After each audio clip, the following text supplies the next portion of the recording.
Perhaps we need more teaching of That's pre-colonial African history to understand the Yeah. structures of society that were there, understand the majesty that was Africa, understand the hierarchies that were there, and the nonsense of the borders that Africa is. I mean, a great play would be a reenactment with backstories of the 1884 Congress of Berlin. When the European powers, with the Americans as an observer status, sat round a huge table in Berlin and carved Africa and basically got the pencils out and divided up Africa. And King Leopold never went there, but he stayed in Brussels the whole time and sent messages every day by carriage as to which bit of the Congo he wanted. It wasn't even for Belgium, it was for him. It was for him. It was his personal property. This is what I'm bringing you back to now, which is slavery and colonialism never pays, and you always have to pay the price. Yeah. And sometimes the price may not be paid right then. Unfortunately for our generation and our children's generation, it's us who's going to have to pay the price. It's now we're paying the price. So this thing that happened all that time ago is now coming full circle to us. And as much as the newspapers will probably do in the next little while, have to do everything they can to avoid the subject of slavery, it's calling. It's been calling for years. And slavery is something we have to pay back. We have to undo it. And all this nonsense about, well, we will never pay reparations. Well, I think in time you will. The economic structures, the ownership structures and so on did not change at all. Not at all. I mean, can you imagine, Jeremy, today, I went to Barbados in 1974. I'd just done something with Muhammad Ali, actually. And I went from there to Barbados to do because I was doing a film with Ali about the black Muslims. Oh, yeah. I wasn't interested in boxing. I was interested in the Muslims. And so I went from there to Barbados. And I saw, and they're still there, the houses they live in. The house they live in half the size of this room. And there were chattel houses that the slaves had lived in. The same chattel houses. The same houses. And I tell you something, I watched them doing polo. They had a polo game. Wow. Oh, the white rich It would be. were playing polo. Very expensive game, polo. That's right. And what they did, they sent across the polo field, ranging from about 5 or 6 years old to about 80 years old, whole series about black people on their hands and knees, picking out the seagrass so it didn't hurt the horses' hooves. This was 1974. What? And do you know what I did? I stood there and I cried. I just cried. I just bawled my eyes out. I could not. I mean, I'm always crying now because it still hurts. And I just thought, my God, this is just humiliation. This is now your island, but it isn't.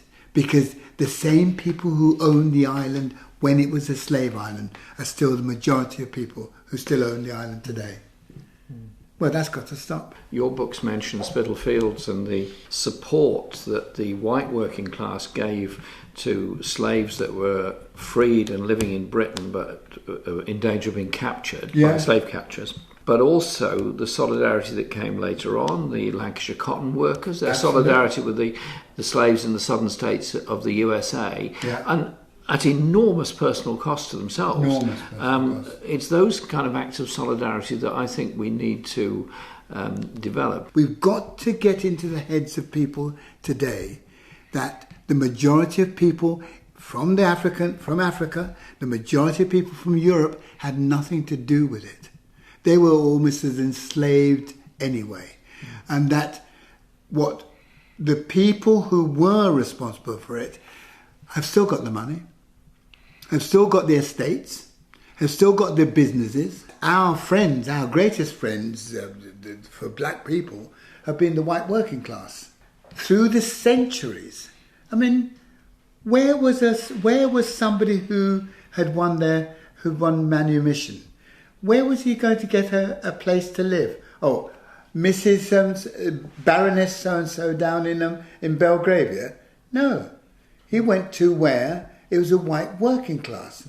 When people arrived here again at the time of the Windrush, who rented rooms to them? Andrew Levy's family lived around here.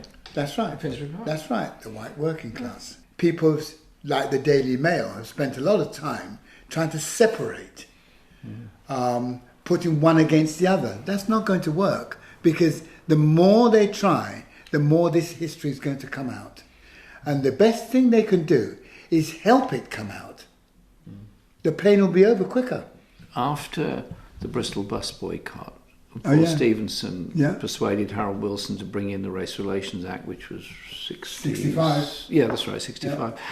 Yeah. I remember an argument. I was, 16, 17 at the time in school. I was supportive of the Act and what it was trying to do. People said, you can't change what's natural. And these boys who had grown up in predominantly farming communities in the Midlands, it was a small town, were sort of saying, well, it's all natural, isn't it? I said, no, it's not. They said, yeah, it is. And they were consciously or unconsciously deeply racist in their approach to all of this.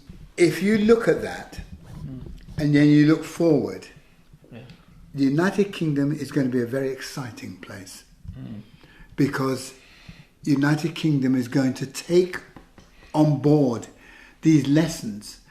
We haven't finished learning them yet. No. We've just only begun.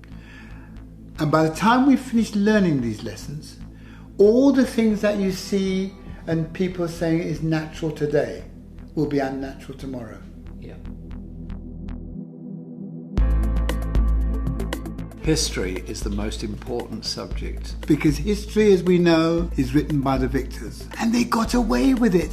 Why? Because there's nobody there to challenge them. So it is important to re-examine our history, learn from it, and make for a better and stronger future. So support Double Down News on Patreon.